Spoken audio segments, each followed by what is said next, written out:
शून्यवादी पाश्चात्यदेशतारिणे नमो महायाय कृष्णप्रेमप्रदायते कृष्णाय कृष्णचैतन्य नाम्ने गौरत्विषये नमः हे कृष्णा करुणा सिन्धो दीनबन्धो जगत्पते गोपेश गोपिकान्ता राधाकान्त नमस्तुते तप्तकाञ्चन गौराङ्गी राधे वृन्दावनेश्वरी वृषभानुसुते देवी प्रणमामि हरिप्रिये वाञ्छाकल्पतरुर्भ्यश्च कृपा सिन्धुभ्य एव च पतितानां पावनेभ्यो वैष्णवेभ्यो नमो नमः जय श्री कृष्ण चैतन्य प्रभु नित्यानंद श्री अद्वैत गदाधर शिवासादि गौर भक्तवृंद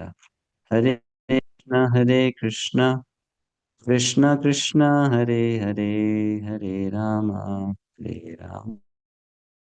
राम हरे हरे नमोस्तुते व्यासविशालबुद्धे फुल्लारविन्दायतपत्रनेत्रे येन त्वया भारततैलपूर्णः प्रज्वालितो ज्ञानमयः प्रदीपः प्रपन्नपरिचाटाय पुत्रवैद्रेकपाणये ज्ञानमुद्राय कृष्णाय गीतामृतदुहे नमः. So we welcome you all to Bhakti-sastri Bhagavad-Gita class. We are studying chapter 10, Opulences of the Absolute. And yesterday we discussed verses 8 to 19, where we heard Chaturshloki Bhagavad-Gita. We heard Arjuna's conclusion after hearing all this knowledge from Krishna. He concluded that Krishna is the supreme absolute truth. And then Arjuna also said, I accept everything that you say as correct. And then he made a request to Krishna, like, show me your divine opulences, which you have already done before, but that was very small in number. So I request you to show me uh, in more quantity, because I'm not satisfied hearing about you. I want to hear more and more about you. So the Lord in verse 19, he said, yes, I will show you. Divya hi atma vibhutayaha. I'll show you my divine opulences. Pradhanyataha, which means the prominent ones. Why? Because na asti anto vistarasya me. There is no anta. There is no end to my opulences. There's no limit to it. So I'll just tell you the pradhan, the most important ones. Mm. So now let's continue from here. We go to verse number 20.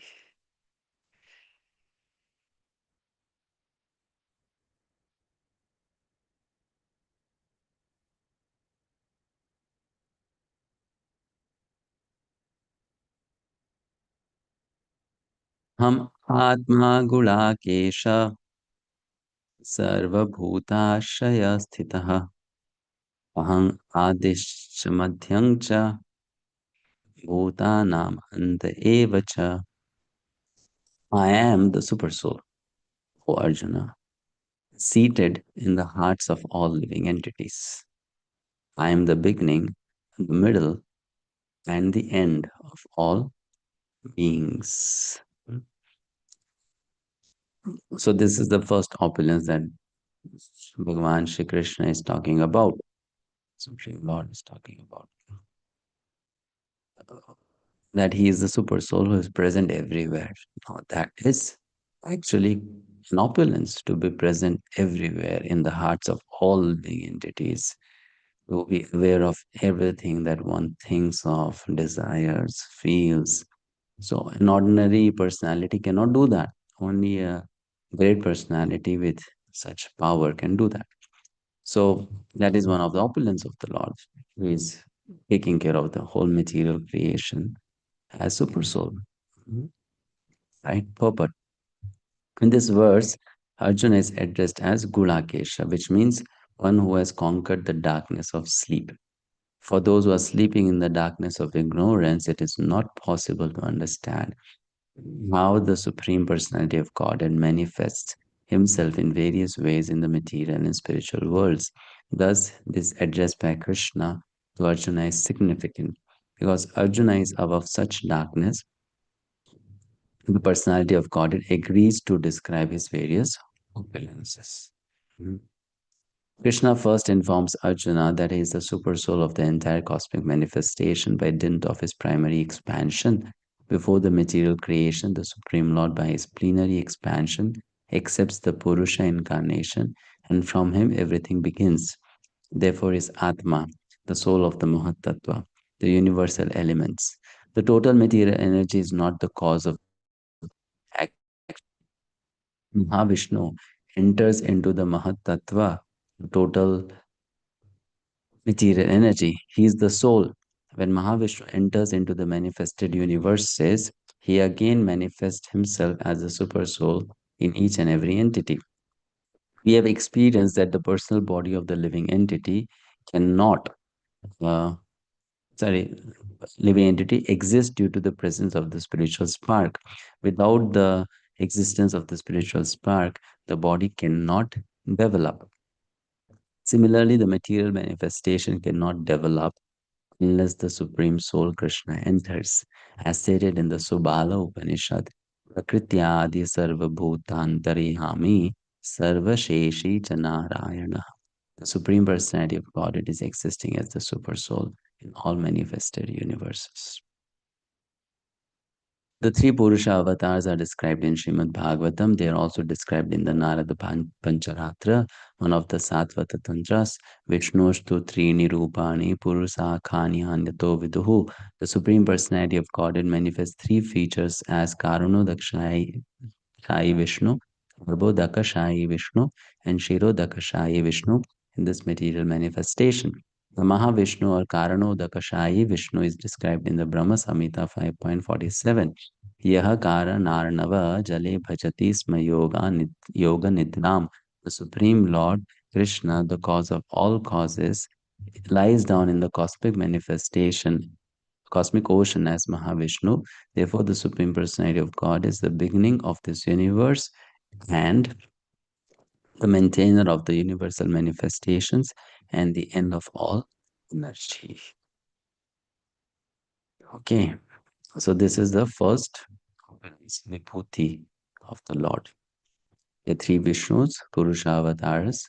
One is Mahavishnu, also known as Karnodakshayi Vishnu, who is lying down in the ocean of, um, you can say, Mahat, right? So this is the causal ocean from where the material creation happens. Though we say it's an ocean, but we should know it's not really an ocean of water as we imagine sometimes. It's an ocean of uh, the element called, right? Next, Garbhodakshayi Vishnu, who is lying down on the Garbhodak Sagara, from whom Brahma is born. And then the next one is Shirodakshayi Vishnu, who is sitting in the heart, not sitting, actually standing in the heart, in the Hridaya. So all these are manifestations of the Lord, the Supreme Lord. मुझे महाविष्णु थोड़ा समझ नहीं आया कि कौन से ocean में है. Can you explain? Karana Sagar. So that ocean is not really an ocean the way we understand an ocean. It is just called as Sagara, but it is not actually Sagara. Karana Sagar means it is the cause of material creation. So he is there in that sphere. And then you have these different universes, Brahmanda, coming out of him, going in him again. Garbhodakshai and Shirodakshai. So these are the three super souls, right? All three are super souls. The super soul generally we refer to as Shirodakshai Vishnu. That is a super soul we refer to. But Garbhodakshai Vishnu is also a super soul. And Karanodakshai Vishnu is also a super soul. Mm. But their area of jurisdiction is different, right? For Shirodakshai, the area of jurisdiction is every living entity, every single thing in the universe. For Garbhodakshai Vishnu, the area of jurisdiction is the entire Brahman as a unit, the universe as a unit. And for Karanodakshai Vishnu, the entire material creation is the area of jurisdiction. So that is the Lord's first. Prabhuji. Prabhuji, can I ask one question? Yes. Prabhuji, Shweta for Vishnu is which Vishnu? Shvetadvip Vishnu is Shirodakshai Vishnu only. Okay. So he's also lying down and he also has a Lakshmi. Yeah. He is also in Shvetadvip, he is present. So one is he's present there, localized, like that's the place where you have to find him if you go want to see him. But he's also manifesting himself in the hearts of all living entities as Paramatma. Okay, Prabhuji, thank you. Prabhu, Garbhodaka Vishnu, he lies on the milk ocean, right? I mean, No. Garbhodakshaya Vishnu lies on the Garbhodak Sagar. Garbhodak Sagar is way below. So he doesn't lie there in Shvetadvipa. In Shvetadvipa is Shirodakshaya Vishnu. Middle ocean.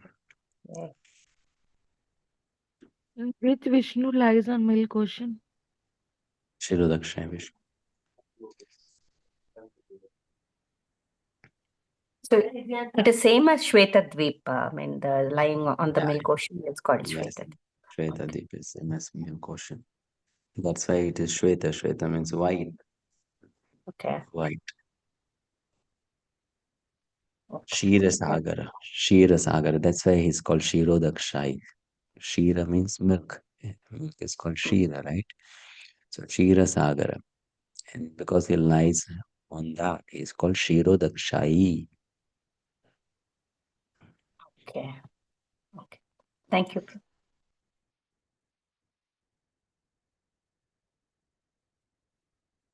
So what are vibhutis? Vibhutis are uniquely powerful objects which define the Lord. Are the vibhutis in in substance spiritual? No, they are not really spiritual. They are part of the material world. But then the limited representations of his energies, his opulences. So they suggest the Lord's power or Lord's Aishwarya. That's Vibhuti. Vibhuti is different from the Lord himself or the Lord's avatar because the avatars are completely spiritual personalities. Vibhutis are material manifestation of Lord's Aishwarya, which means Lord's opulence is manifesting in material realm as a vibhuti. And that's why it is more attractive than other things, comparatively, because it is his opulence, it's his power which is manifesting. So when we see that, we can think of him or we can remember him. So first is the super soul, that is a great vibhuti of the Lord manifesting in the material creation. Okay, now these vibhutis are described in two ways. What are those two ways? One is it is described as an outstanding member of a group. Like when we look at the examples, you will understand it very clearly. an outstanding member of a group. Like there is a group of elements, and then there is one element which is best amongst all of them. So that is outstanding. So why is that outstanding? So you can say because that element has Vishesha, opulence, Aishwarya. So who is giving that Vishesha Aishwarya to that thing? The Lord is giving. That's why that is a Vibhuti. And then indicating a relationship. So Vibhuti can also be in terms of relationship. It's the essence of something. Like when you say that water, Krishna says, I am the taste of water. So water is an object, and the essence of that water is its taste. If there is no taste in water, water is useless. So Krishna says that power water has, taste, which quenches our thirst, which gives us satisfaction, that is my vibhuti. That's my Aishwarya. So the essence of anything is again Krishna's vibhuti. All right. So let's look at the vibhutis now. We'll go through this list. It's quite a lot. 22 verses, and we'll complete them today. 21.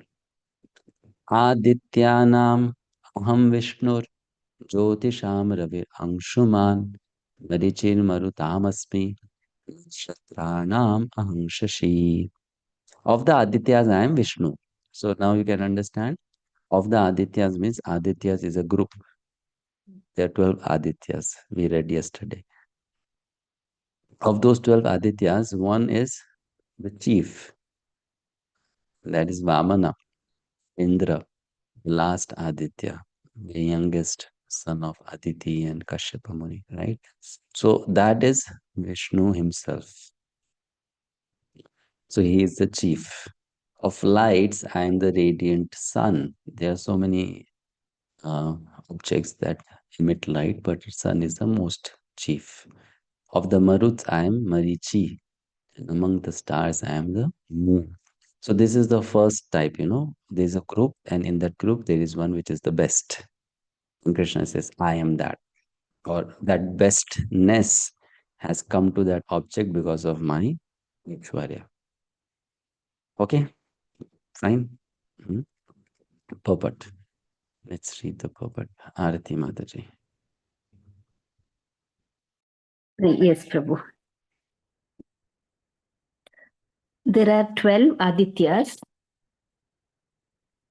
There are 12 Adityas, of which Krishna is the principal. Among all the luminaries shining in the sky, the sun is the chief. And in the Brahma Samhita, the sun is accepted as the glowing eye of the Supreme Lord.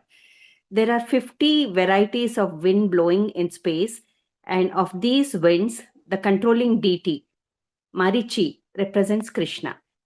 Among the stars, the moon is the most prominent at night, and thus the moon represents Krishna. It appears from this verse that the moon is one of the stars. Therefore, the stars that twinkle in the sky also reflect the light of the sun. The theory that there are many suns within the universe is not accepted by Vedic literatures. The sun is one, and as by the reflection of the sun the moon illuminates, so also do the stars. Since Bhagavad-Gita indicates herein that the moon is one of the stars, the twinkling stars are not suns but are similar to the moon. Yeah. Okay, thank you. Thank you. So, simple. Let's go to the next. 22. Vedanang samvedosmi devanam asmi vasavah indriyanam manaschasmi bhutanam asmi chetana. Of the Vedas, I am the Samaved. Of the demigods, I am Indra, the king of heaven. Of the senses, I am the mind. And in the living beings, I am the living force, consciousness. So here you can see the second category example is. So what was the second type? He is the essence of object. Krishna is the essence. So what is the essence in a living being? Life. or consciousness is the essence. So he says, amongst life, I am the consciousness. The difference between matter and spirit is that matter has no consciousness like the living entity. Therefore, this consciousness is supreme and eternal. Consciousness cannot be produced by a combination of Rudranam Sankarashchashmi Vittesho Yaksha Rakshasam Vasunam Pavakaschasmi Viruhu Sikharinam Aham. Of all the Rudras, I am Lord Shiva. Of the Yakshas and Rakshasas, I am the Lord of wealth Kuvera. Of the Vasus, I am fire, Agni. And of mountains, I am Meru. Right. Shweta Mataji. There are 11 Rudras, of whom Shankara, Lord Shiva, is predominant. He is the incarnation of Supreme Lord in charge of the mode of ignorance in the universe. The leader of the Yakshas and the Rakshasas is Kuvera, the master treasurer of demigods, and he is the representation of Supreme Lord. Meru is a mountain famed for its rich natural resources. Thank you, Prabhu. Yeah. Next. Hare Krishna Purud. Prabhuji, I had a question. Yes, Mataji. When in the previous verse we said like only Aditya, like sun is only one. But we also say that there are many universes outside that we are not aware of, right? Where probably something else is going on, Tritaya is going on, etc. There, are we saying it is the same sun that we see in this planetary system, or is it like how do we understand that there's only one sun? Literally, is that physically this one? This is limited to one universe. We are talking about just one Okay. universe. We're not talking about all the universes. So within the universe, within one universe, there is only one sun. Okay. So for each universe, there would be a separate sun. That means correct, Yeah. Prabhuji? Okay. Thank you, Prabhuji. Hare Krishna. Stars are also sun now, according to material knowledge. They are far away in other universe. We are just getting their light. No, so that idea is not accepted by Vedic scriptures. So Vedic scriptures do not accept this idea that there are many suns or the stars are the suns. The stars are, as per Vedic scriptures, the stars that we see in the sky, they are actually the rishis or the sages living in the higher planets. And because they are very effulgent, so that light which is their effulgence is seen by us and we call it a star. Okay, so it is not from other universe. Light is coming. Cannot come. How will it come? It's not possible. How will light enter from other universe? The Brahman has a thick covering. It's very dark inside. Only because of the presence of the sun, there is some brightness, sun and moon. So, Prabhuji, I have a question. So, how come other planetary system are getting light on their planet? Other planet, other I mean, planetary systems. I mean to say like Swargaloka, Maharloka, They all Janaloka get light from sun. from our sun, which is in our solar system, right? It's not your sun. It is everyone's sun. Right. It is sun for the whole for the whole universe. It's not just for planet Earth. So they all get light from the sun. Okay. And we It have is these the movement of the sun which is observed differently at different lokas. So that based on that movement, they get different. There's different axes. Like when you say Uttarayana and Dakshinayana. So what is that? When the sun is moving towards north, it's called Uttarayana, and Dakshinayana is when the sun is moving south. So it takes 6 months for Uttarayana and it takes 6 months for Dakshinayana, correct? So that is what is considered as the demigods, 12 hours of the day and 12 hours of the night. So when it is Uttarayana, then you should know that is the demigod's daytime, the 12 hours. When it is Dakshinayana, so that is the demigod's night time.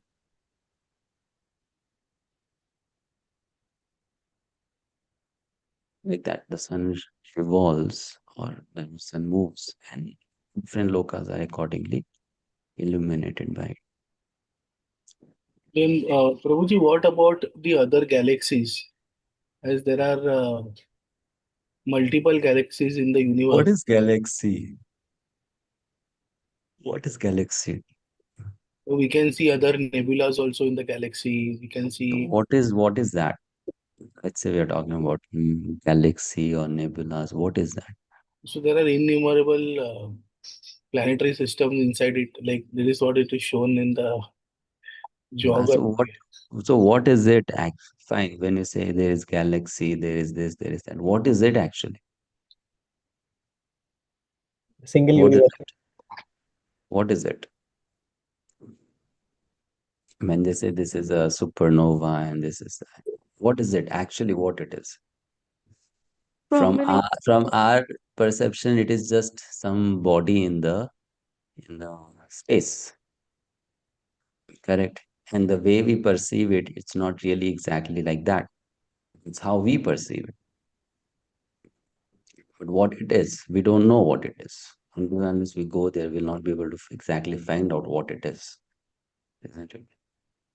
So when you're talking about all those things, we just have given some names to it, and but we don't really know. We don't really have experience of it. We only talk in some technical terms. It's condensed energy. It is this. It is that. But what is it actually?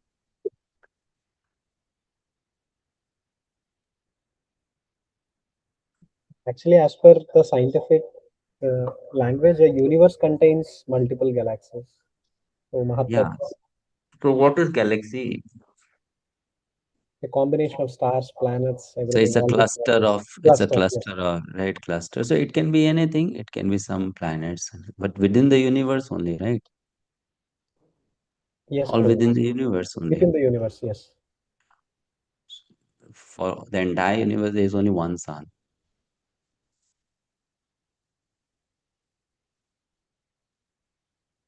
For the entire universe, there is only one sun.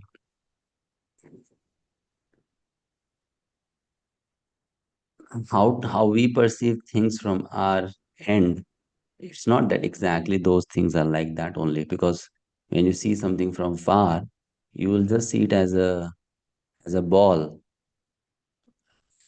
of or some shape you'll see. You'll not exactly know what is going on there, what is happening there, who is living there, how are they surviving there. You won't see all that, isn't it? You'll just see some mass. And then I can call that mass, I can give a name to it. This is this is that.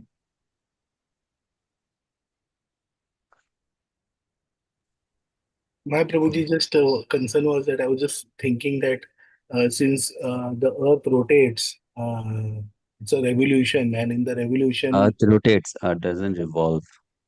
right? But if you see that on the North Pole, we get 6 months light and 6 months night, uh, because there is a That's because revolution this, that is this that's because the happening. sun is moving. Sun is moving. Okay. Earth is not moving the way we understand from our solar system study. The Earth doesn't move like that. The Earth rotates around an axis, and the sun moves. So you can imagine it like this. Let's say the sun is the sun is vertically revolving around the Earth. So उल्टा for पढ़ रहे हो. six so for 6 months, what will happen? The sun's rays will directly fall on the North Pole, and therefore there will be always light there. But when the sun, after revolving for 6 months, goes towards the south, then you will see the sun always existing on the South Pole.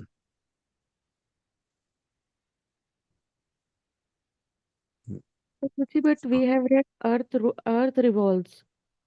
That I also read in my science book, which you also studied, and you studied after me. So I know that we read in the school, but that's not what is explained in Vedic cosmology. Right? As per Vedic cosmology, it's not heliocentric. The universe is not heliocentric. The universe is geocentric. But Prabhuji, in that case, actually, all the laws of physics will fail if sun is rotating around Earth. It will not fail. Why it will fail? Because Einstein himself said it doesn't matter which revolves around what. The Einstein, centrifugal force of Einstein, attraction. yeah, so it will still exist now because centrifugal force of attraction is between two bodies, Yes, isn't it? yes, It yes. has got nothing to do which body rotates around which body. But, but sun is a bigger object, mass object than. Yeah, that is true. Now, how it works, we may not properly always understand it, but it is correct. That's why Einstein said that from scientific point of view, whether you accept the universe as heliocentric or you accept as geocentric, both make equal sense. It But doesn't matter. usually they perceive the revolution of the Earth from the satellites, where the Earth is rotating on its axis and it's also carrying the revolution. I don't know now. That's what I always say perception. When you talk about perception, then your perception is limited. How you want to perceive, that is controlled by the higher forces. That's how they will show you. You know. But that same perception is also explained in the fifth canto of Srimad Bhagavatam. And that is the perception of the sages. So whose perception you want to give more weightage to? The perception of the people in the satellite or the sages?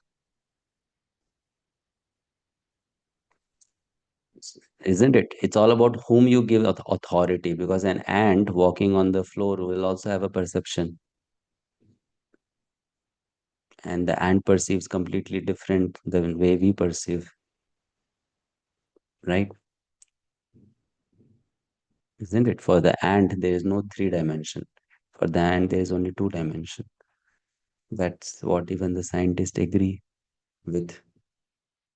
Correct? So now, let's say the ants have a scientific community amongst themselves. And then they will say that this is how we perceive the earth. And then a human being lands in this ants scientific community and says, no, the world is 3 dimensional, you fools. You don't know it. You are thinking 2 dimensional. But the ants will say, but that's how we perceive. We don't believe what you say. And the human being will say, I have a higher perception than you. So I know that it's 3 dimension, it's not 2 dimension. Similarly, here we have a scientific community which is struggling with 3 dimensions, and then there are devas who have fourth dimension, fifth dimension, sixth dimension. They perceive in a different way.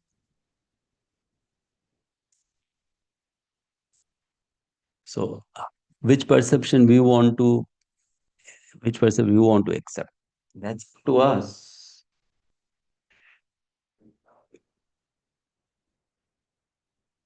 isn't it? Hmm? So how we perceive, it's not very much important because after all, it's not going to change much in our karma. It is going to remain the same. That's how the Vedas describe. Vedas describe the universe as geocentric, not heliocentric. The Puranas they talk about. Recently, I was in South India in Mulpuri. So there is a Sanskrit university, and they have this manuscripts, old manuscripts written in Tamil scriptures. Um, so they are trying to preserve those manuscripts. So there also we saw a chart from Vayu Purana, an illustration of the whole universe. So it is again geocentric, which was the Earth in the center. It's not heliocentric.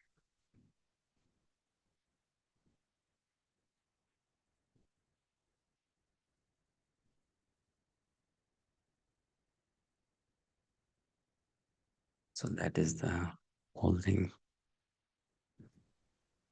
Therefore, when you talk about modern science and spirit and the scriptures, you can't always have a synthesis between them because the perception is different, the approach is different, the purpose is different. So there will never be a synthesis. One perception is from another dimension and the other perception is from another dimension. How will there be a sync? Won't be there. And it doesn't matter also because at the end, how does it add to your happiness quotient? How does it add to your mental peace, satisfaction, or joy of heart, which is revolving around what? Yes, it does not add up, Prabhuji. I think only for to understand the Vedic cosmology and how do we preach in future, because when we preach to many, Well, you preach to people, if you try to preach to people on this basis, that is not very good preaching. Why this is not very good preaching? Because this hardly matters. Mm, It hardly matters. Right. Let's say we try to preach to a scientist and we try to convince yes, everything about this, and he gets convinced also. And he doesn't end up chanting Hare Krishna and becoming a devotee of Krishna. How does it matter? Does it matter? It doesn't matter, isn't it? So it doesn't matter. And that's why these things will go on. That's we should know one thing very important. When you talk about scientific preaching, we should not miss the goal of scientific preaching. Many devotees at present who are doing scientific preaching, they have missed the goal of scientific preaching. Srila Prabhupada's Srila Prabhupada as one of his disciples, Bhakti Swarup Damodar Swami Maharaj, who is physically not there in his body in 2007. So he wrote a book called Scientific Basis of Krishna Consciousness. I'm sure you must have read that yes, book, yes, isn't it? Prabhuji. So you see, in that book of Maharaj, Maharaj was a very learned person. I have read a lot of books of Maharaj. So he was very learned and he did, I think, PhD in organic chemistry, and so he was very Yes, Prabhuji. technically astute. But when he writes that book, he uses a very simple language. Very simple language. And what is the essence of his message? The essence of his message is you start accepting that there is a God and you start following the order of God. That's the message. And that's what scientific preaching is all about. If by scientific preaching, I'm able to convince the other person about so many other aspects of Vedic reality, but I'm not able to bring the person to surrender to God, then what is the use of that preaching? There's no use of it because I may agree with certain things what you say, but till the point I have not given up that swatantrata, which I have, in my nature towards Bhagavan, my life remains the same. I am still continuing on my ahankar. So nowadays, when so many people talk about scientific preaching, they become very happy if they're able to convince a scientist about a particular Vedic reality. But are they able to bring that scientist to the point of surrender to Krishna? If not, then it's a good endeavor, but the real goal has not yet been achieved. You know, and bringing someone to the point of surrender to Krishna cannot happen just by scientific preaching. For that, the preacher should also be a pure devotee of Krishna and not just a scientific preacher. So that is very important. So this is what I find very different from the preaching of Bhakti Swarup Damodar Maharaj and then some of the followers of Bhakti Swarup Damodar Maharaj who have deviated from his line of preaching. They are trying to just convince the scientists about something like, okay, this is there, that is there, we agree with you, you agree with us.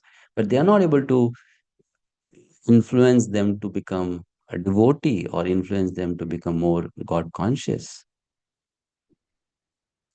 But Maharaj could do that because he was not just a scientific preacher, he was also a pure devotee of Krishna.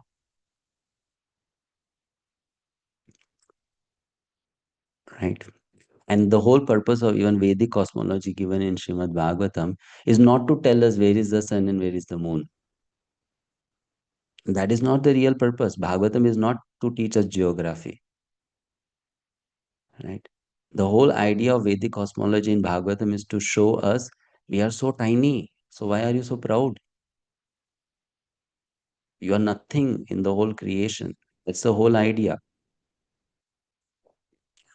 But instead of working on that message, we start working on the other aspect. Okay, how far is the sun? How far is the moon? And all that.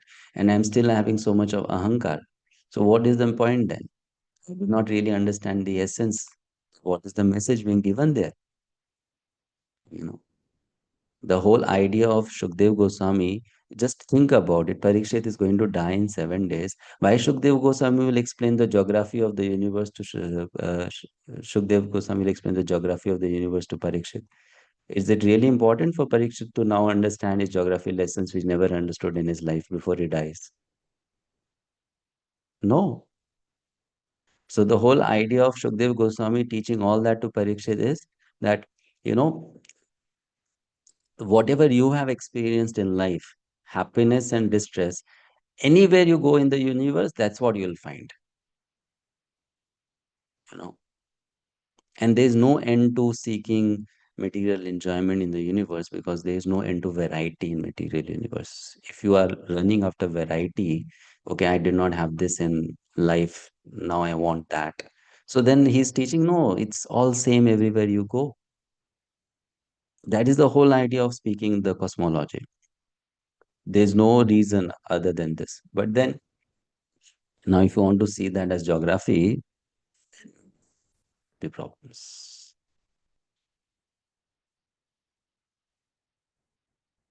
Prabhuji, a quick question. When we are referring to universe here, are we talking only about from the loka standpoint, bhuloka?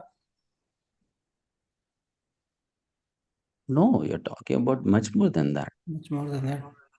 Universe means everything from Brahma Loka to So all lokas are Dham. covered. When we say universe, does it mean all the 14 lokas? Yeah, of course. Okay. So does the sun have a role to play in all the universes? Obviously, in the top universes, obviously Krishna's Only on the opulence. top. Below it doesn't. Because below Bhuloka, the earth, They are three dark, planet right? system, they're not dark. They Hmm. are lit, but they are not lit by the sun. Not okay. And They're here not lit by obviously the the sun. top You go lokas. below the earth, then they're all lit by these snakes which have money on their hoods. That's how it is lit. Okay. And top lokas anyway, opulence of the Lord. Sun is there. That is also there. Also, sun doesn't play a role there, right? Where? In the Vaikuntha loka, the other loka, top ones. When you say top, how do you say top is only I mean, Vaikuntha? among the 14, the way we see them, right? On the top, there are the Vaikuntha loka, Goloka, and below we see Bhuloka in the middle. No, you don't see Vaikuntha and Goloka within this 14. Oh, it's It's not there. outside the universe, no? Oh, okay. So those two are not there. Yeah, it's very simple, basic concepts. I think it's not clear yet. When you say universe, it is Brahmanda. So one Brahmanda is a very small part of the entire spiritual creation of the Lord, of material creation of the Lord. Goloka exists outside that. Vaikuntha exists outside that. You know, it's not inside. In Oh, inside, there might be a manifestation of Vaikuntha in a small space. But when you talk about the Vaikuntha, which we desire to get in, then that is all outside the universe. Because within the universe, where is Vaikuntha? It is all Kuntha. Birth, death, okay. disease. Mhm. So sun does play a part in these top planetary, top lokas. Yes, of course it plays. Have you not heard stories where the sun, if sun did not play a role, then why would the demigods be afraid when Rahu is trying to consume the sun? Sun doesn't play a role. So sun does play a role.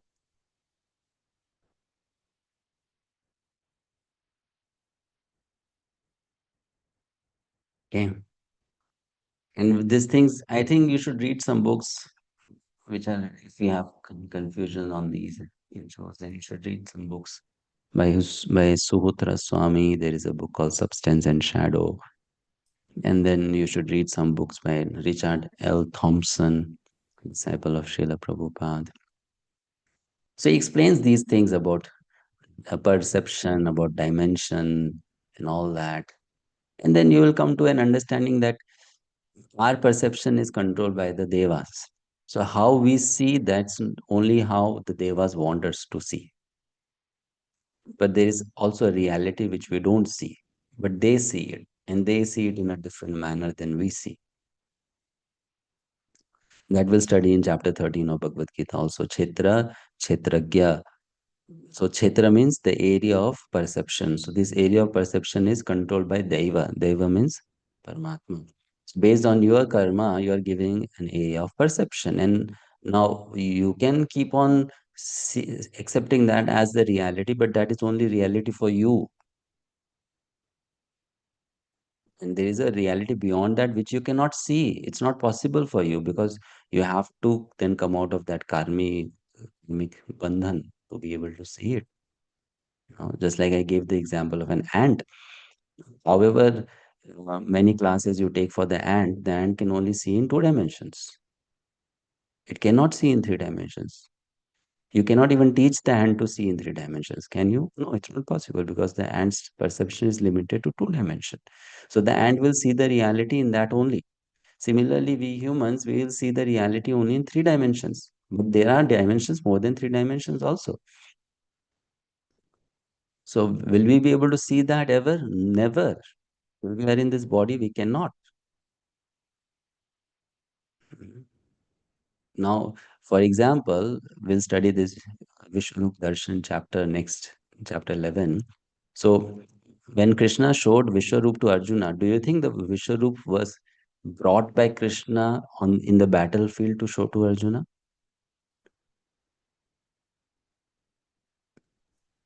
He gave the vision to Arjuna to see that. See, but where was the Vishwarup? It was there previously also. So, yeah, but he gave the vision for him to see. It was there, right? It was right there. Before also it was there, and after he showed, it was still there. It's not that it was not there, it was there. But then when Arjuna was given that perception, he could see all that. That doesn't mean that it did not exist before Arjuna got the vision, right? And that perception which was given to Arjuna for a few moments, that perception is always with the demigods. Which means what? The reality which Arjuna saw for few moments, that is always seen by the demigods.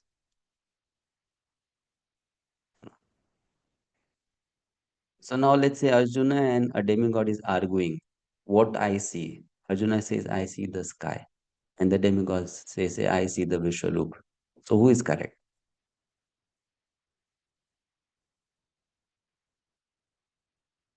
You're understanding? Yes, Both Prabhu. are That's why our perception is whatever we see, it's okay. But ultimate message is what? Ultimate message is Bhagavatam's message. Ashray. We should take shelter of the Supreme Lord Krishna. That is the message. So that's what we should be interested in.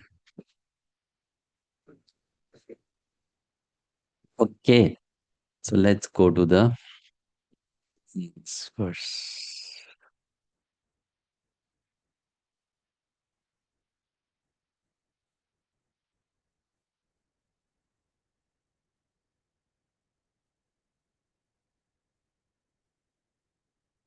Please, O Arjuna, I am, know me to be the chief Brihaspati. Of generals, I am Kartikeya. And of bodies of water, I am the ocean. Abhay Prabhuji, please read. Hare Krishna Prabhuji, Dandak Pranam. Indra is the chief demigod of the heavenly planet and is known as the king of the heavens. The planet on which he reigns is called Indralok. Brihaspati is Indra's priest, and since Indra is the chief of all kings, Brihaspati is the chief of all priests. And as Indra is the chief of all kings, similarly Skanda or Kartikeya, the son of Parvati and Lord Shiva, is the chief of all military commanders. And of all bodies of water, the ocean is the greatest.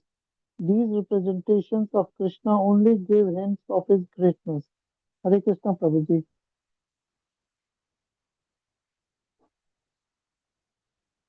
Next. Maharshinaam Bhrigur Aham Giram Asmi Ekam Aksharam Yajnanam Japayagyosmi Sthavaranaam Himalayah. Of the great sages, I am Bhrigu. Of vibrations, I am the transcendental Om. Of sacrifices, I am the chanting. Of the holy names Japa, and of immovable things, I am the Himalayas. Purport. Leelanath Prabhuji, please read. Hare Krishna Prabhuji. Brahma, the first living creature within the universe, created several sons for the propagation of various kinds of species. Among these sons, Bhrigu is the most powerful sage. Of all the transcendental vibrations, Omkara represents Krishna. Of all sacrifices, the chanting of Hare Krishna, Krishna Krishna, Hare Hare, Hare Rama, Rama Rama, Hare Hare is the purest representation of Krishna. Sometimes animal sacrifices are recommended, but in the sacrifice of Hare Krishna, there is no question of violence. It is the simplest and the purest. Whatever is sublime in the worlds is a representation of Krishna. Therefore, the Himalayas, the greatest mountains in the world, also represent him. The mountain named Meru was mentioned in a previous verse, but Meru is sometimes movable, whereas the Himalayas are never movable. Thus, the Himalayas are greater than Meru. Hare Krishna. Yeah. So,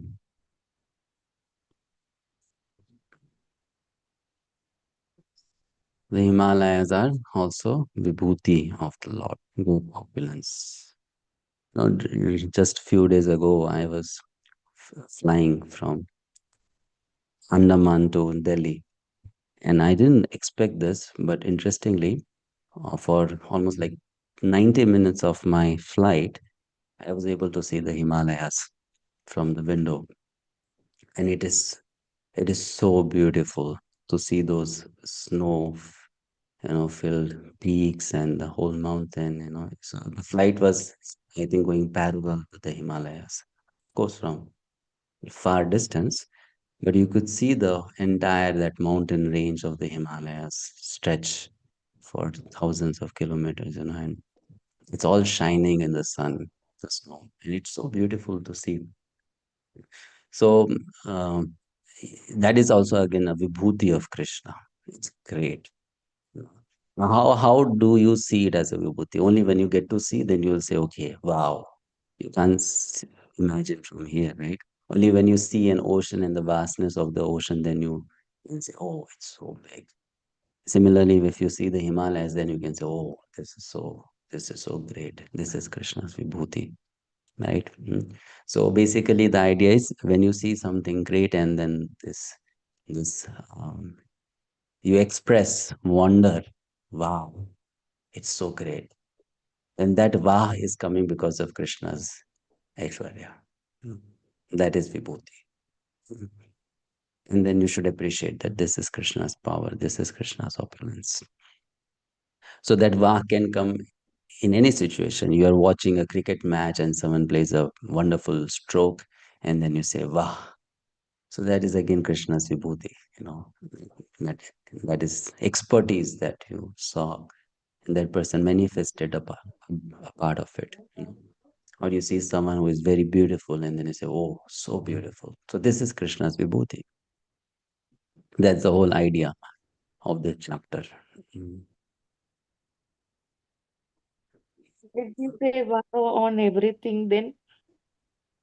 We should feel it also. It's not just about like a machine say wah, wah, wah, wah, and everything. You have to also feel. It should give you that amazement, wonder. I'm just giving a small example. Like when we used to scroll Facebook in college, so my friend said, "You are liking every post." I said, So, "Okay." but that you're liking, but that doesn't mean you're actually liking. You're just liking it. No, no, I was actually liking it. So Then she's it's nice.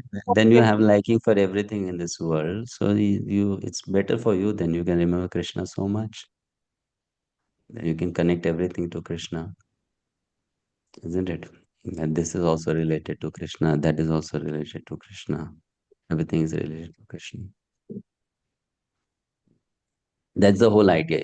The idea is not about saying Vah, Vah. The idea is, okay, if you say that Vah, then you should connect it to Krishna, that this is Krishna's Aishwarya, and not become attached to that thing or that person, that she is so beautiful, or he is so handsome, and she is so intelligent, or he's so melodious in his singing. No, not to get attracted to that person.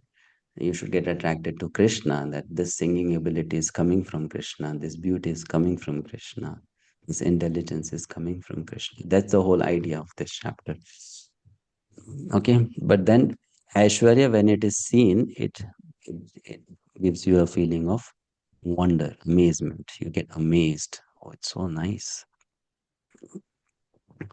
Of the, let's read the next. Maharshinam Bhrigur Aham Giramasmi Ekamaksharam Yagyanam Japa Yagyosmi Sthavarana Himalaya. We read this, right? Next. Ashwata Sarva Vikshanam Devashinam Janaradaha Gandharvanam Chitrarathaha Siddhanam Kapilo Munihi. Of all trees, I am the banyan tree, and of the sages among the demigods, I am Narada. Of the Gandharvas, I am Chitraratha, and among perfected beings, I am the sage Kapila. Yes, so Prabhuji, please read.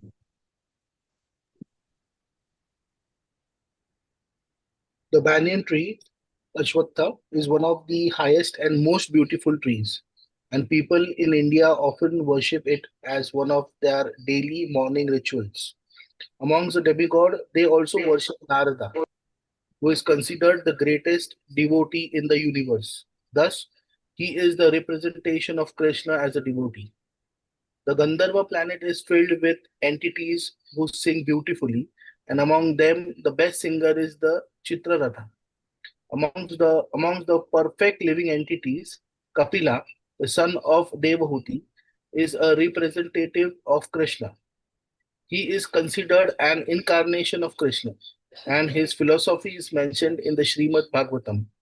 Later on, another Kapila because became famous, but his philosophy was atheistic. Thus, there is a gulf of difference between them.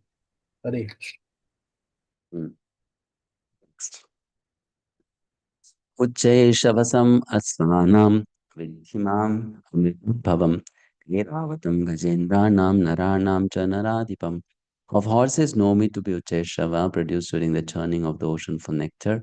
Of lordly elephants I am Airavata. Among men I am monarch. But Ratikeli Mataji. Hare Krishna Prabhu.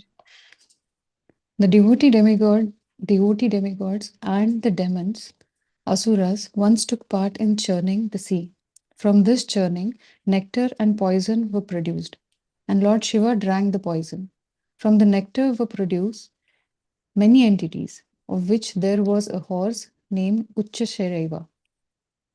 Another animal produced from the nectar was an elephant named Airavata.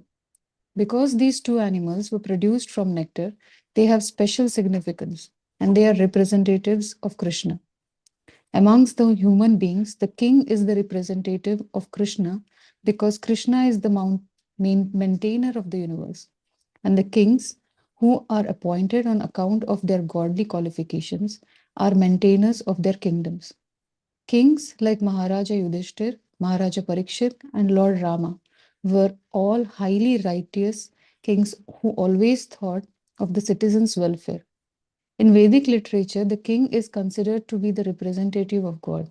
In this age, however, with the corruption of the principles of religion, monarchy decayed and is now finally abolished.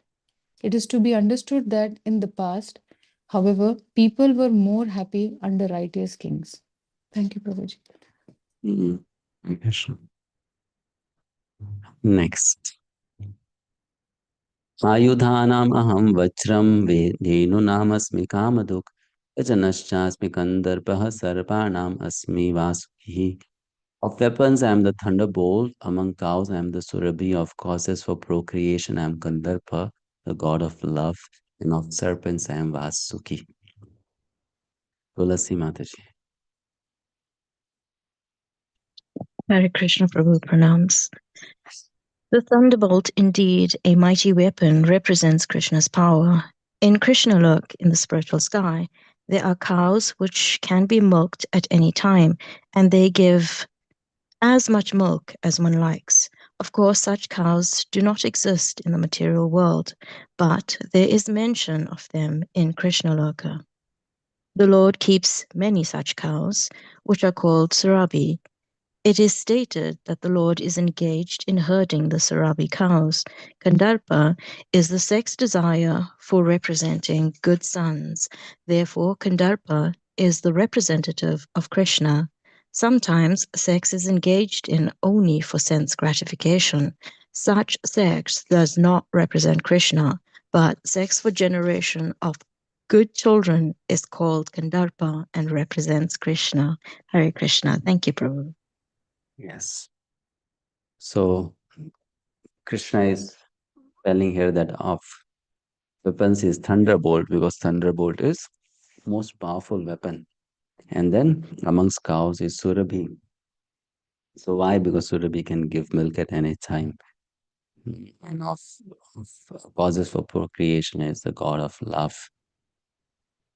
Okay, Anantasyasmi Naganam Varuno Yadasamaham Pitrinam Aryama Chasmi Yama Samyamatamaham.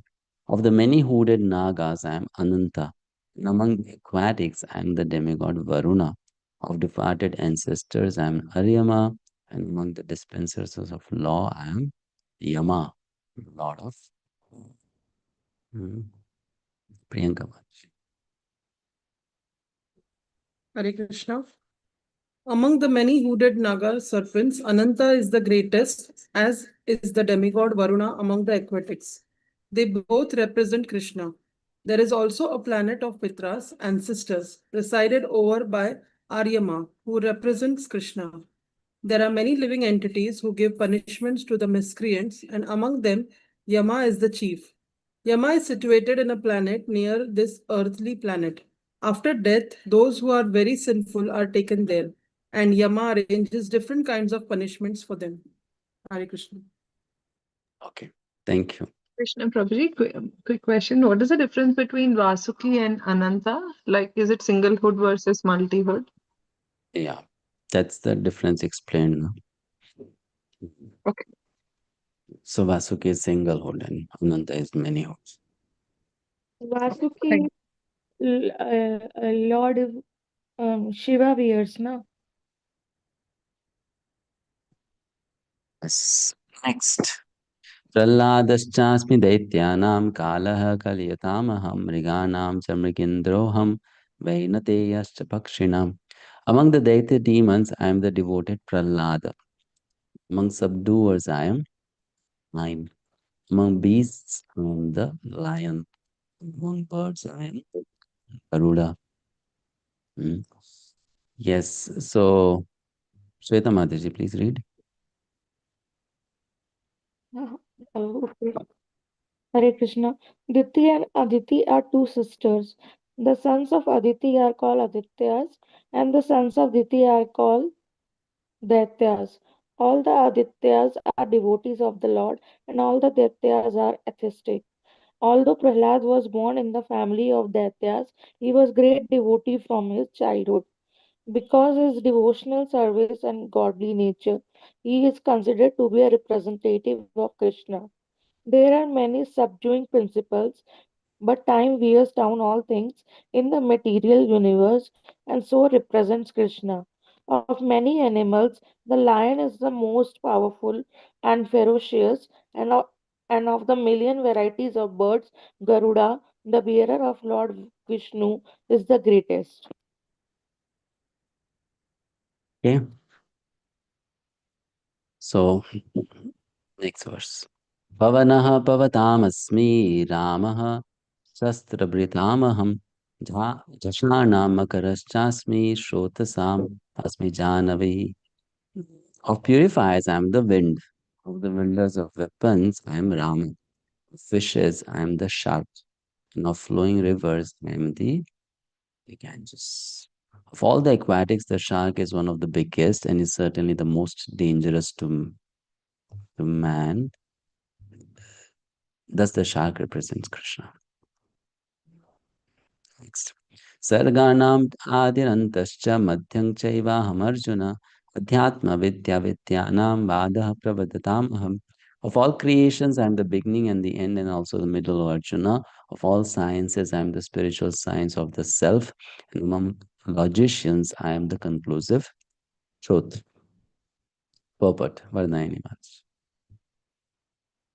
Hare Krishna Prabhuji. Among the created manifestations, the first is the creation of the total material elements. As explained before, the cosmic manifestation is created and conducted by Mahavishnu, Garbhodakshay Vishnu, and Kshirodakshay Vishnu. And then again, it is annihilated by Lord Shiva. Brahma is a secondary creator. All these agents of creation, maintenance, and annihilation are incarnations of the material qualities of the Supreme Lord. Therefore, he is the beginning, the middle, and the end of all creation. For advanced education, there are various kinds of books of knowledge, such as four Vedas, their six supplements, the Vedanta Sutra, books of logic, books of religiosity, and the Puranas. So, altogether, there are 14 divisions of books of education. Of these, the books which represents Adhyatma Vidya, spiritual knowledge, in particular, the Vedanta Sutra represents Krishna. Among logicians, there are different kinds of argument. Supporting one's argument with evidence that also supports the opposing side is called jalpa. Merely trying to defeat one's opponent is called with vitanda. But the actual conclusion is called vada. This conclusive truth is a representative of Krishna. Thank you, Prabhuji. Yes. So far, any questions? Hare Krishna Prabhuji. I have a Hare Krishna. question. Prabhuji, this Yamaloka and Pitraloka in this 14 planetary system, where they fit? Because it states that Yamaloka is near. They are at different place. So there is place which is next to Patal, which is way below. So that's where the hells are, the hells which we read about in fifth canto, yes. And then there's Pitraloka, which is close from here, in the sense it's below the Swarga and above the earth. Okay. So Yamaloka is below the Patal Loka. Yes, that's that's where Yamaraj sits as Yamaraj. The same personality sits at two different places. Same personality sits at two different places. Two offices are there. So in one place he's the officer for sinful people, and at the other place he's the officer for the righteous people. So when he sits in the Yamaloka, he's called as Yamaraj. When he sits in the Pitraloka, he's called Dharmaraj. Okay. It's the same person, but having two roles. So good souls go to Pitriloka. Hmm? Good souls go Pious. to. Pious. Okay. So I thought, okay. Okay. It is not like our grandparents, I thought. All good They souls may go also go. They may also go if they are pious people. They also may go if they are pious. Prabhuji, forgive me if I'm wrong. Um, um, we read in previous verses, Kandarpa thing. So it's a big question: is sex lust or love? Well, it depends on how one sees it. It depends on how one sees it. When you say about love, then we already discussed this before. There's no love in material world. But at the same time, there can be some genuine affection for someone. That's okay. Yeah, can be there. And lust, we already know what lust is when you want to just satisfy your senses. And when you talk about sex, well, the problem is that in the lifestyle and the culture which modern people have taken to, sex is over glamorized, and that's why people have so much doubt about it. But in the past, it was not like that.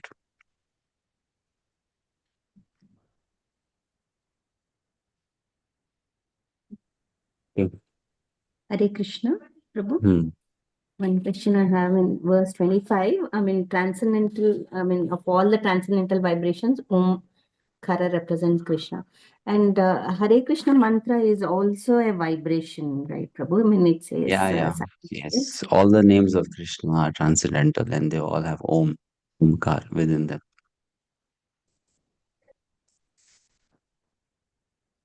All the transcendental words, names, they have Omkar. Omkar is contained within them. Okay. Okay. Thank you.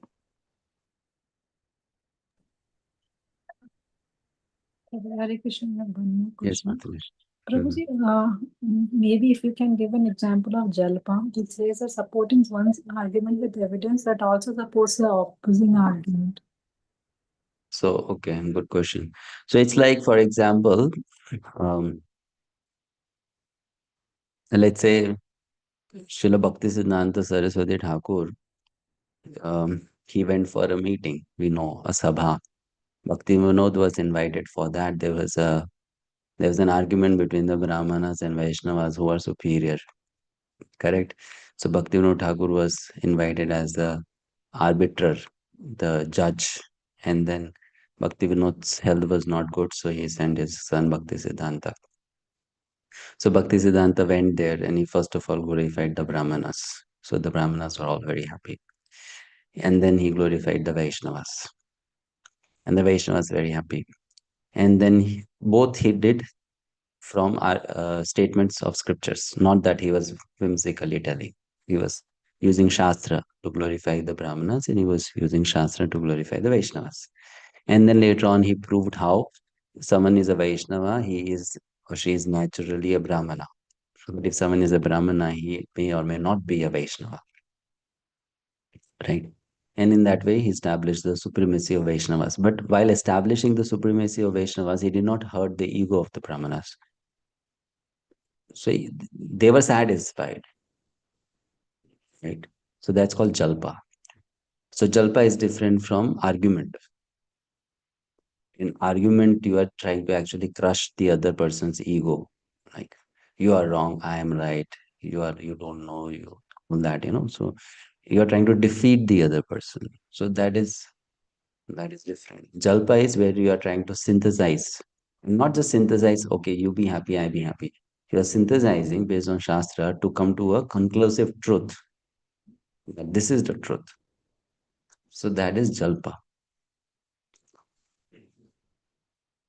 Yes, thank you. So many times, Prabhuji, we hear also in our class when you say, yes, this is also correct, but this is incomplete, and then you go further. So in a way, this is also Yeah. So Jalpa. this is like way of communicating to people that you are not wrong, but your understanding is also not fully correct. Correct. Yeah. So in that way, you are not hurting the ego of the other person, and you are bringing that person to a higher truth.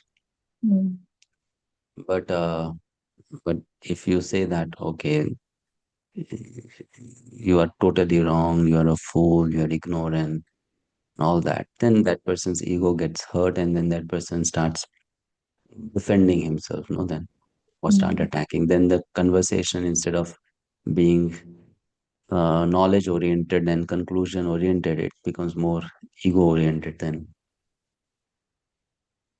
Yes, then we say it Vad Vivad, correct? Then it is Vitanda, as it is mentioned there. You're trying to just defeat the other person, you know. So it happens in debate. Sometimes it happens, no, that people start verbal fights. It ends in physical fight, you know. So that means that there was no proper goal. It was more of the ego talk.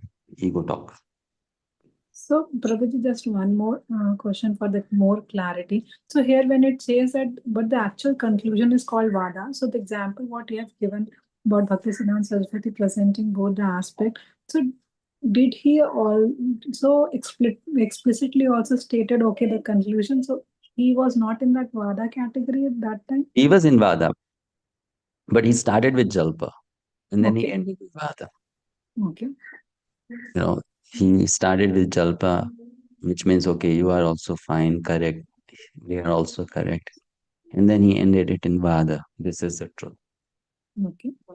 Jalpa can not end in Vada also. So Jalpa can be like, okay, what you say is correct, what I say is correct. Let us be happy, don't argue about it, and move on.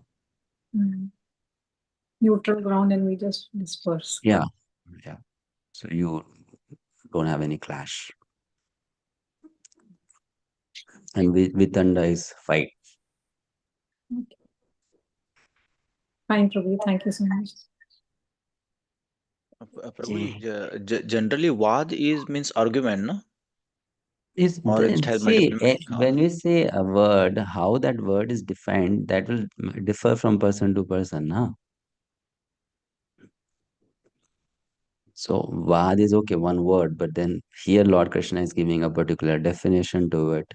Someone else may use the same word for a different purpose, because words are formed from dhatus. In Sanskrit, there is called dhatu, root. So, you know, one word can be given different meanings many times. That freedom is there. One who knows the Sanskrit language, based on the rules of grammar, the same word can be given different meanings. So here Krishna is giving this meaning. But in general language, when we say Vada, then it means, okay, Vada, that means argument, counter argument.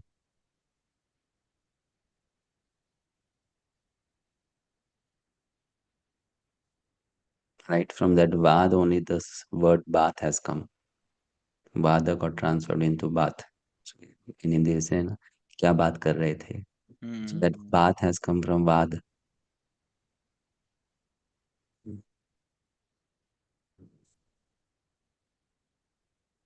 So we should know one thing, that words, what meanings are given to them, that is not same, different in different case,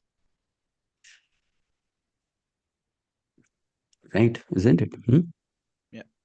And it is also culture centric, based on culture.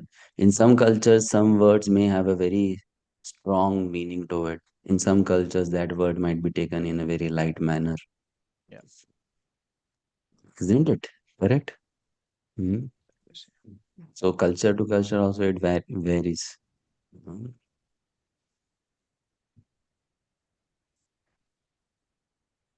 Like to give us a very nice example for it.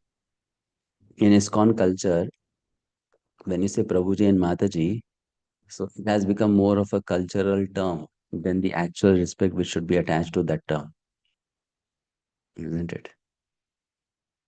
If you were not a devotee and you would call someone Mataji, then you would actually call that word with so much of respect. Isn't it?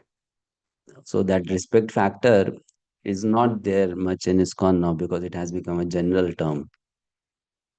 So you may shout at someone also and you say, hey Mataji. So then that word, respect is not attached to it, isn't it? Correct? But you can't imagine yourself calling your Dadi Ma or your Ma as A Mataji. No, then you say respectfully, Amma. So the words, how the meanings are there and all that, it's so much based on our culture and how we take it. Fine. Hare Krishna Prabhuji, just one question.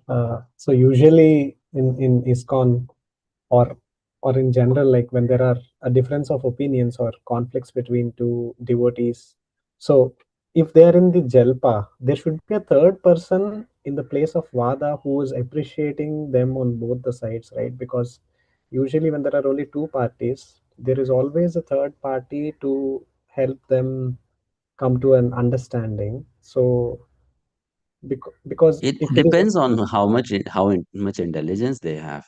If they have good intelligence, they themselves can also come to a yes, Prabhu. inclusive decision, no? Yes, So Prabhu. you always don't need a mediator. Sometimes you may need, sometimes you don't need.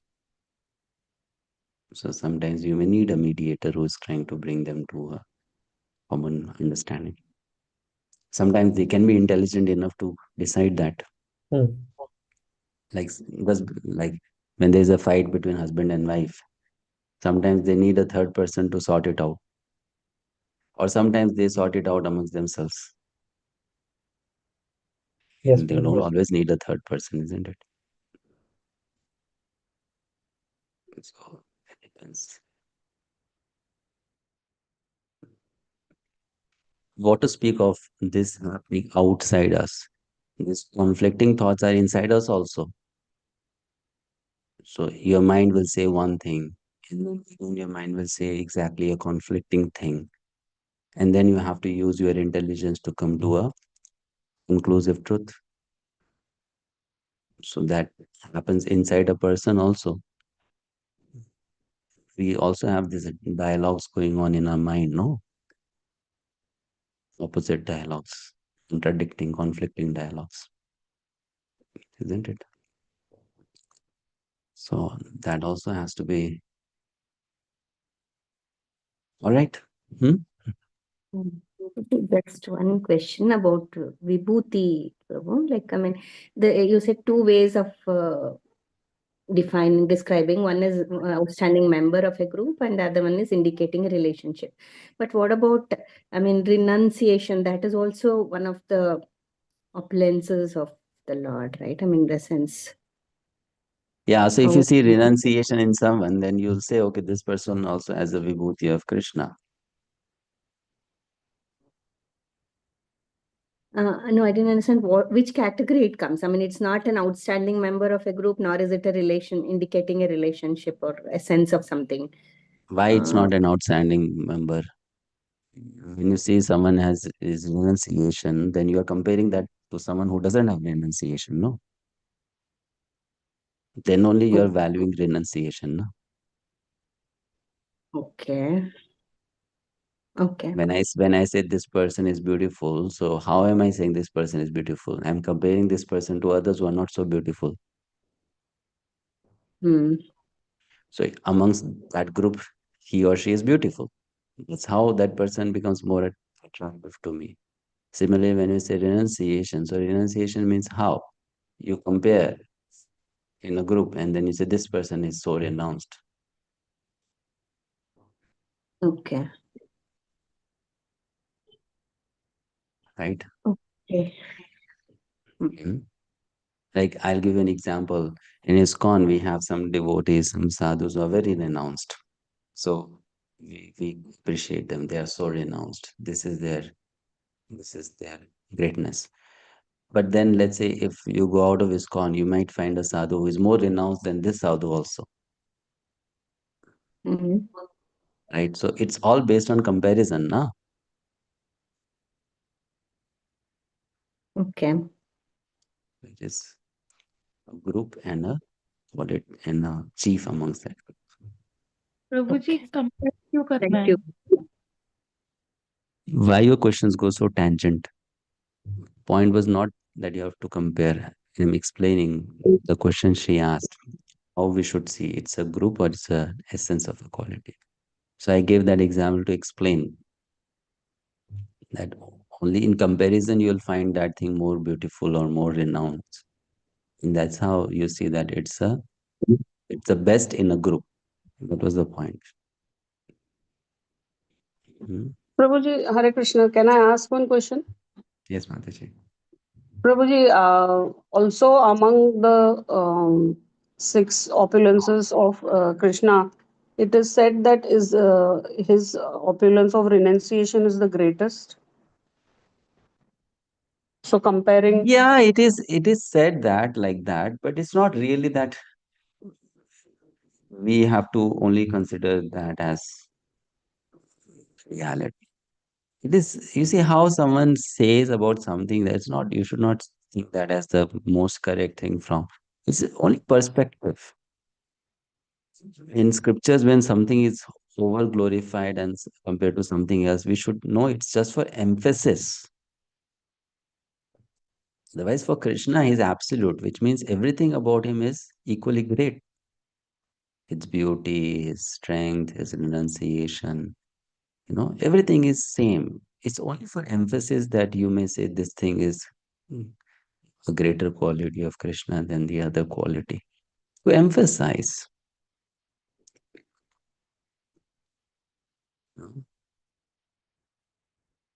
Krishna's renunciation, we say, is the greatest. We may say that, but then what attracts us is not Krishna's renunciation. What attracts is Krishna's beauty. yeah, yes. Isn't it? Yes, Prabhuji. So that's why sometimes to emphasize something, something may be said. This is again very interesting. In scriptures, we should know sometimes the words which are used, they are used more in a poetic sense. It's not the absolute sense, it's the poetic sense. What is poetic sense? When you want to express a bhav, then you use certain words as adjectives. That is a way of creating emotion in the listener. And it is just for that purpose. It's not to come to a conclusion. Okay, Krishna's this quality is the greatest. No, when you are glorifying Krishna's beauty, then you glorify Krishna's beauty as if there's nothing greater than Krishna's beauty. When you are glorifying Krishna's strength, then you glorify Krishna's strength as if there's nothing better than Krishna's strength. When you glorify Krishna's renunciation, then you glorify it in such a way that there is nothing better than Krishna's renunciation. So that is to create a bhav, not to end up, discussing or arguing which is better. Is beauty better or is renunciation better?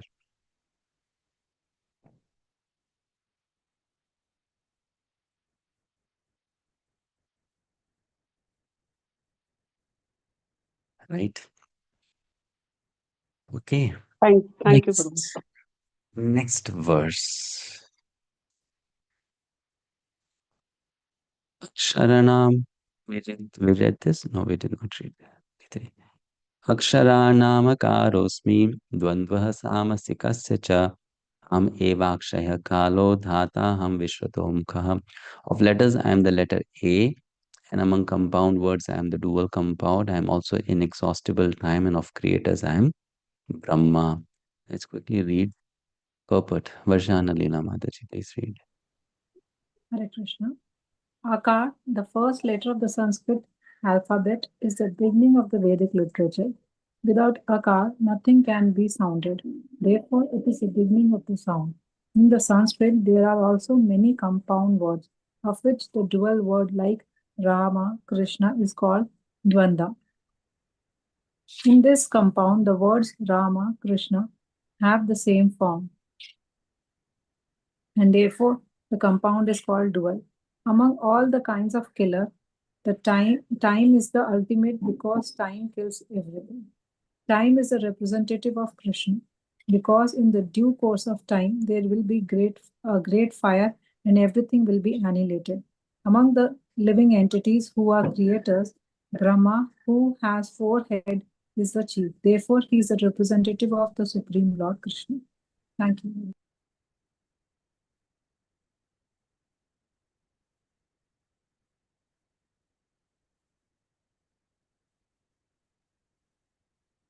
Mrityu sarvaharascha udbhavascha bhavishyatam kirtihi shirvakjanarinam smritir medhadhiti shama. I'm all devouring death, and I am the generating principle of all that is yet to be. Among women, I am fame, fortunes, fine speech, memory, intelligence, steadfastness, and patience. That doesn't mean that among women, those who have these qualities are better women. It means that of all the qualities which are feminine in nature, these qualities are the best qualities. And these qualities can be have by both men and women, regardless of the gender. Purport. Rutvija Mataji. As soon as a man is born, he dies at every moment. Thus, death is devouring every living entity at every moment. But the last stroke is called death itself. That death is Krishna. As for future development, all living entities undergo 6 basic changes. They are born, they grow, they remain for some time, they reproduce, they dwindle, and they finally vanish. Of these changes, the first is deliverance from the womb, and that is Krishna. The first generation is the beginning of all future activities. The 7 opulences listed fame, fortune, fine speech, memory, intelligence, steadfastness, and patience are considered feminine. If a person possesses all of them or some of them, he becomes glorious. If a man is famous as a righteous man, that makes him glorious. Sanskrit is a perfect language and is therefore very glorious.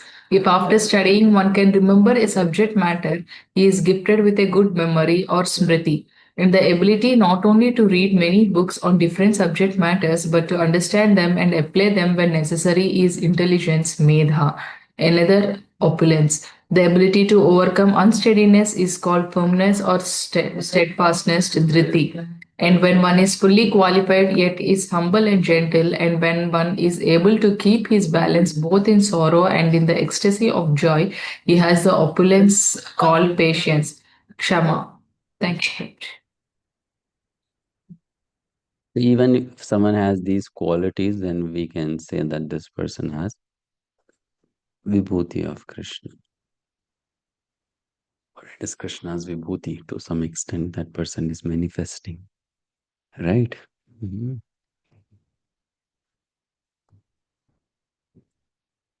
Next. Brihatsama tatha samnam Gayatri chandasamaham asanam margashishyoham ritunam kusumakarah. Of the hymns in the Sama Veda, I am the Brihatsama, and of poetry, I am the Gayatri. Of months, I am Marga Shirsha, November and December. Of seasons, I am flower bearing spring. Sanjay Mishra Prabhu. Hare Krishna Prabhuji, Dandat Pranam. It has already been explained by the Lord that amongst all the Vedas, it is the Sama Veda. The Sama Veda is rich with beautiful songs played by the various demigods. One of these songs is the Breath Sama, which has an exquisite melody and is sung at midnight. In Sanskrit, there are definite rules and regulate poetry. Rhyme and meter are not written whimsically, as in much modern poetry. Amongst the regulated poetry, the Gayatri Mantra, which is chanted by the duly qualified Brahmanas, is the most prominent. The Gayatri Mantra is mentioned in the Srimad Bhagavatam because the Gayatri Mantra is specially meant for God realization. It represents the Supreme Lord. This mantra is meant for spiritually advanced people, and when one attains success in chanting it, he can enter into the transcendental position of the Lord. One must first acquire the qualities of the perfectly situated person, the qualities of goodness according to the laws of material nature, in order to chant the Gayatri Mantra. The Gayatri Mantra is very important in Vedic civilization and is considered to be the sound incarnation of Brahman. Brahma is its initiator and it is passed down from him in disciplic succession. The month of November December is considered the best of all the months because in India, grains are collected from the fields at this time and the people become very happy. Of course, spring is a season universally liked because it is neither too hot nor too cold, and the flowers and trees blossom and flourish. In spring, there are also many ceremonies commemorating Krishna's pastime. Therefore, this is considered to be the most joyful of all seasons, and it is the representative of Supreme Lord Krishna. Hare Krishna.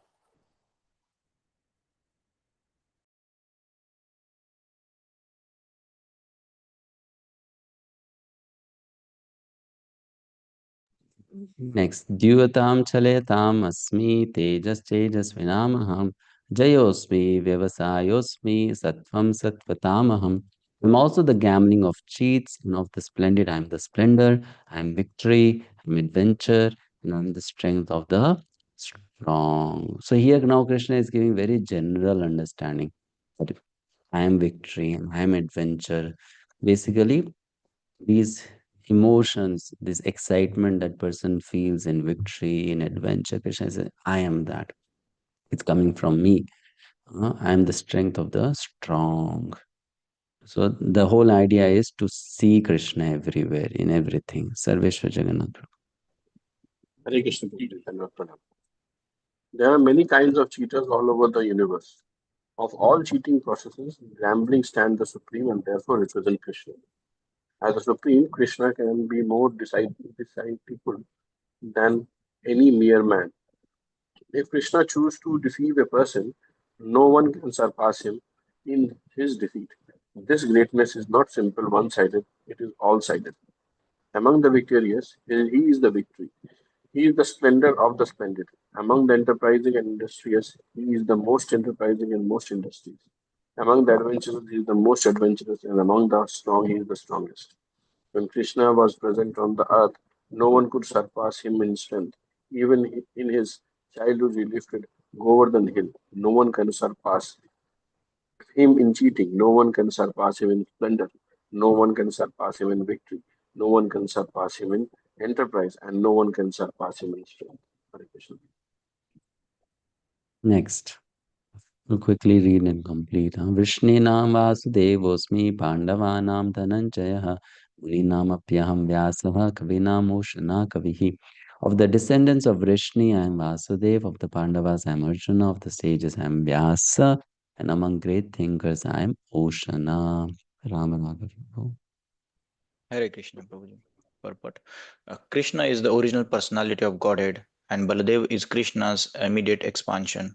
Both Lord Krishna and Baladev appeared as sons of Vasudev, so both of them may be called Vasudev.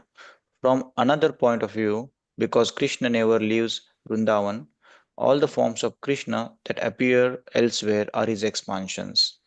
Vasudev is Krishna's immediate expansion, so Vasudev is not different from Krishna.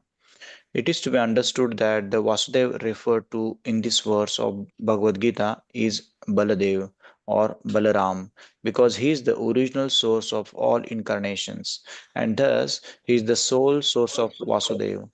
The immediate expansion of the Lord are called Swamsa, personal expansions, and there are also expansions called Vibhinamsha, that is separated expansions. Amongst the sons of Pandu, Arjuna is famous as Dhananjay. He is the best of men and therefore represents Krishna. Among the Munis or learned men conversant in Vedic knowledge, Vyasa is the greatest because he explained Vedic knowledge in many different ways for the understanding of the common mass of people in this age of Kali. And Vyas is also known as an incarnation of Krishna. Therefore, Vyas also represents Krishna. Kavis are those who are capable of thinking thoroughly on any subject matter. Among the Kavis, Ushana Shukracharya was the spiritual master of the demons. He was an extremely intelligent and far-seeing politician. Thus, Shukracharya is another representative of the opulence of Krishna. Hare Krishna. Hare Krishna. Thank you. Dando Damayatamasmi Nitirasmi Jigishatam Maunam Chaivasmi Guhyanam Jnanam Jnanavatam Aham. Among all means of suppressing lawlessness, I am punishment. And of those who seek victory, I am morality. Of secret things, I am silence. And of the wise, I am the wisdom. There are many suppressing agents, of which the most important are those that cut down miscreants. When miscreants are punished, the agency of chastisement represents Krishna. Among those who are trying to be victorious in some field of activity, the most victorious element is morality. Among the confidential activities of hearing, thinking, and meditating, silence is most important. because by silence one can make progress very quickly. The wise man is he who can discriminate between matter and spirit, between God's superior and inferior natures. Such knowledge is Krishna himself. Yacchapi sarvabhutanam bijam tad aham arjuna na tadasti vina yatsyan maya bhutam characharam. Furthermore, O Arjuna, I am the generating seed of all existence. There is no being moving or non-moving that can exist without me. Everything has a cause, and that seed, cause or seed of manifestation is Krishna. Without Krishna's energy, nothing can exist. Therefore, he is called omnipotent. Without his potency, neither the movable nor the immovable can exist. Whatever existent is not founded on the energy of Krishna is called Maya, that which is not. 40. नान्तोऽस्ति मम दिव्यानां विभूतीनां परन्तप एष तुद्देशतः प्रोक्तो विभूतेर्विस्तरो मया. So, mighty conqueror of enemies, there is no end. Nantosti. That's what he said in verse 19 when he started narrating the vibhutis. And now at the end also he tells the same thing. There is no end to my divine manifestations. What I have spoken to you is but a mere indication of my infinite opulences. Okay, Chanakya Prabhu. Purport by His Divine Grace Srila Prabhupada, Jai Srila Prabhupada. As stated in the Vedic literature, although the opulences and energies of the Supreme are understood in various ways, there is no limit to such opulences. Therefore, not all the opulences and energies can be explained. Simply a few examples are being described to Arjuna to pacify his inquisitiveness. Hare Krishna. Hare Krishna. Prabhuji, can we ask question? No. First, let me complete these two verses, the chapter. Then, Yad yad vibhuti mat sattvam srimad urjitam eva va tat tad eva vagachatvam mama tejonsha sambhavam. Know that all opulent, beautiful and glorious creations spring from but a spark of my splendor. So as I was telling, the main essence of this chapter is to be able to see everything in connection to Krishna, and that's how not become, attached to it or attracted to it and get bound, because you may then start desiring that thing. Okay, I wish I can be like this, I can be like that, I have it, I have that. So here you see it as Krishna's manifestation, and you give the credit to Krishna, glorify Krishna for that. So that is the whole idea of this chapter. Any glorious or beautiful existence should be understood to be but a fragmental manifestation of Krishna's opulence. Whether it be in the spiritual or material world, anything extraordinarily opulent should be considered to represent Krishna's opulence. 42. Athava bahunaitina kim gyatena tavarjuna vishtabhyam idam kritsnam ekanshena sthito jagat. But what need is there, Arjuna, for all this detailed knowledge? With a single fragment of myself, I pervade and support this entire universe. So he says, what to speak of all these things? Just one vibhuti of mine, which is one fragment of mine, is sufficient to maintain the entire universe. That is the Amsha, the super soul we say, right? Amsha, one part of Krishna, maintaining the whole universe. So Krishna summarizes his greatness here in this verse. Yes, let's read this. Chanakya Prabhu, please continue. Thank you, Prabhuji. Purport by His Divine Grace Srila Prabhupada, Jai Srila Prabhupada. The Supreme Lord is represented throughout the entire material universes by His entering into all things as the Super Soul. The Lord here tells Arjuna that there is no point in understanding how things exist in their separate opulence and grandeur. He should know that all things are existing due to Krishna's entering them as Super Soul. From Brahma, the most gigantic entity, one on down to the smallest ant, all are existing because the Lord has entered each and all and is sustaining them. There is a mission that regularly propounds that worship of any demigod will lead one to the Supreme Personality of Godhead or the Supreme Goal. But worship of demigods is thoroughly discouraged herein because even the greatest demigods like Brahma and Shiva represent only part of the opulence of the Supreme Lord. He is the origin of every one born, and no one is greater than him. He is Asamaurdhva, which means that no one is superior to him and that no one is equal to him. In the Padma Purana, it is said that one who considers the Supreme Lord Krishna in the same category with demigods, be they even Brahma or Shiva, becomes at once an atheist.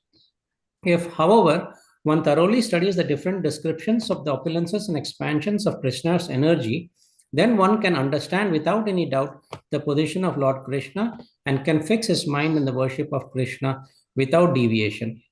The Lord is all pervading by the expansion of his partial representation, the super soul, who enters into everything that is.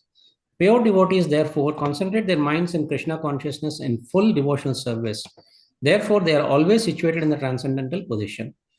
Devotional service and worship of Krishna are very clearly indicated in this chapter in verses 8 through 11. That is the way of pure devotional service. How one can attain the highest devotional perfection of association with the Supreme Personality of Godhead has been thoroughly explained in this chapter.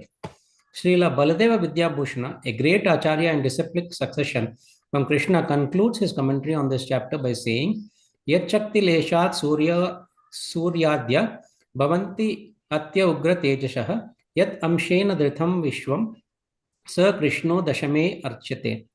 From Lord Krishna's potent energy, even the powerful sun gets his power, and by Krishna's partial expansion, the whole world is maintained. Therefore, Lord Sri Krishna is worshipable. Thus, in the Bhaktivedanta purports to the 10th chapter of the Srimad Bhagavad-Gita in the matter of the opulence of the Absolute. Hare Krishna. Hare Krishna. Okay, so now you can ask if you have any question. Yes, Shweta Mataji, you were saying something.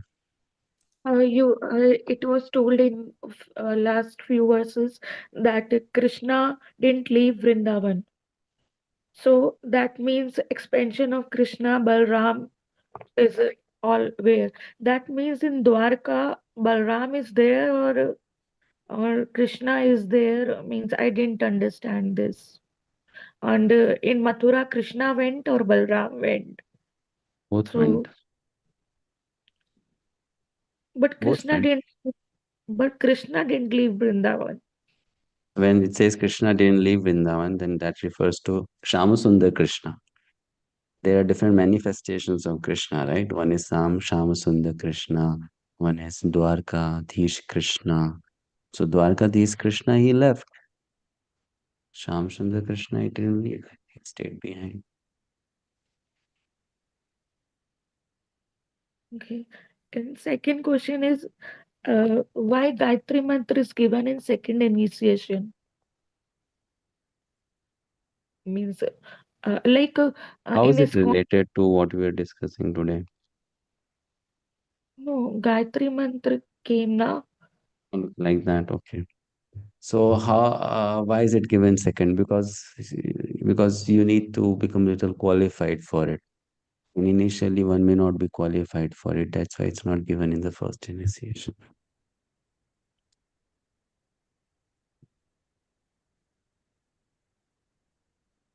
Okay, so okay, the cleansing of heart has to be more. Yeah, discipline has to be there. That discipline is not there, then one will not be able to follow properly, no?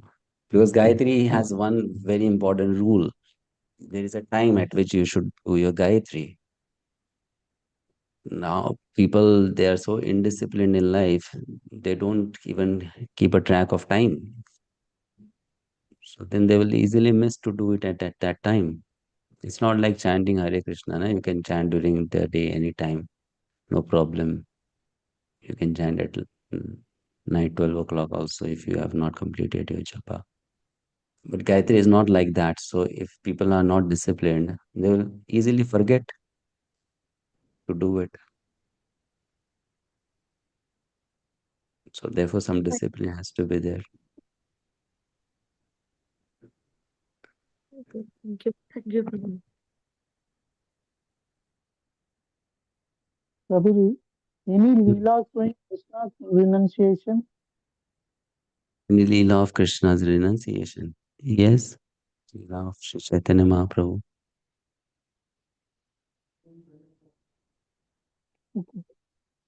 24 years he was sannyasi. Okay, thank you, Prabhuji. At the age of 24, he took sannyas, so that is not easy.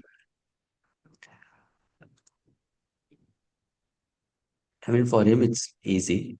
For ordinary person, it's not easy.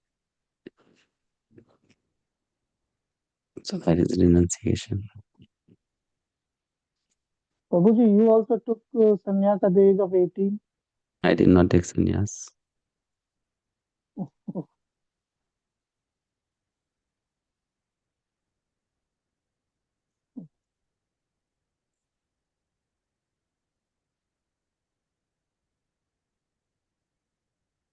Yes, Varshana Lila Mataji, you have a question?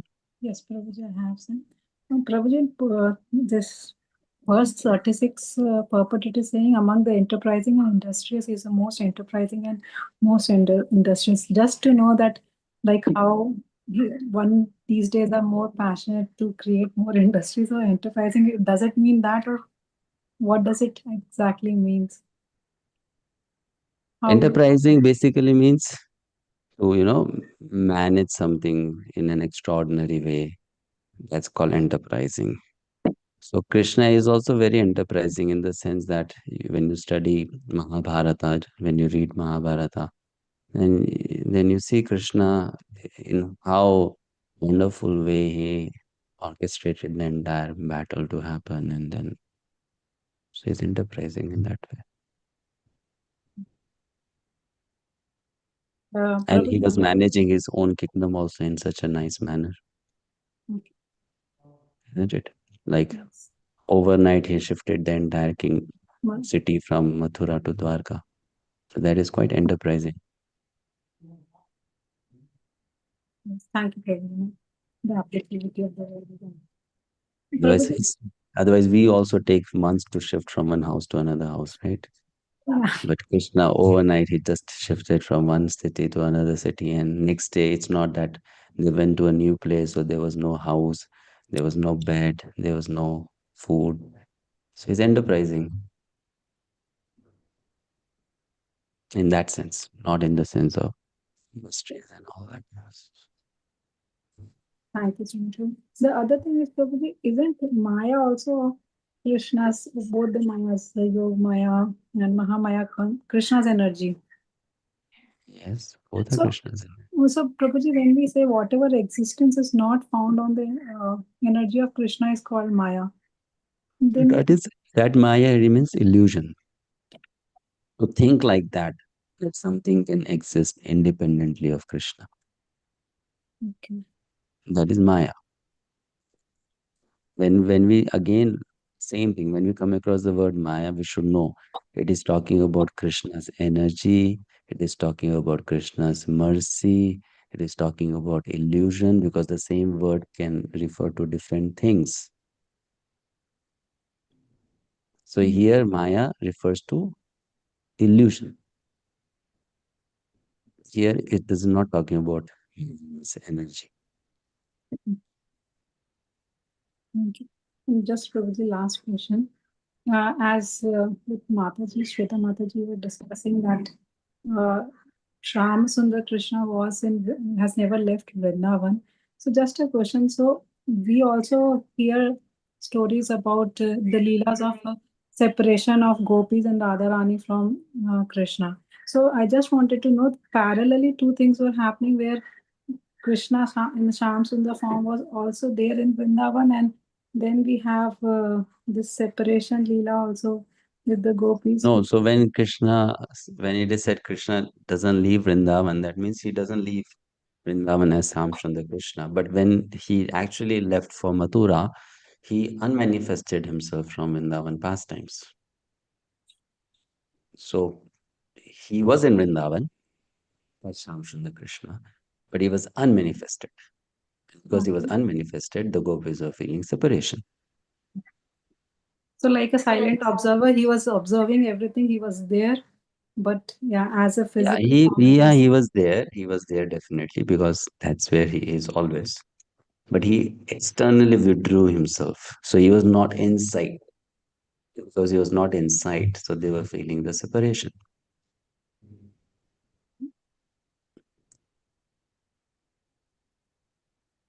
right?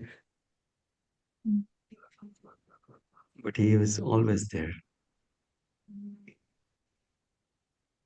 Fine? Thank you, Mataji. So we stop here. Next class, we'll start chapter